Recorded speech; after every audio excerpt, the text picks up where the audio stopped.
দর্শক, ভোক্তা পর্যায়ে আবার বাড়ানো হলো এলপিজির দাম। সেপ্টেম্বর মাসের তুলনায় অক্টোবর মাসে 12 কেজি সিলিন্ডার গ্যাসের দাম 35 টাকা বাড়িয়ে 1456 টাকা নির্ধারণ করা হয়েছে।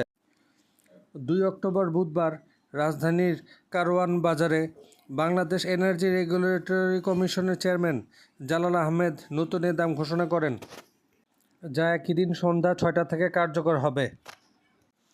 ঘোষণায় বলা হয়, বেসরকারি এলপিজি রিটেইলার পয়েন্টে ভোক্তা পর্যায়ে মূসক সহ মূল্য প্রতি কেজি 121 টাকা 32 পয়সা নির্ধারণ করা হয়েছে।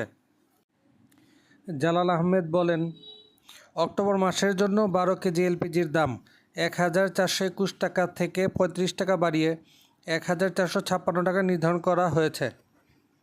এছাড়া অটো গ্যাসের মূল্য প্রতি লিটার নির্ধারণ করা হয়েছে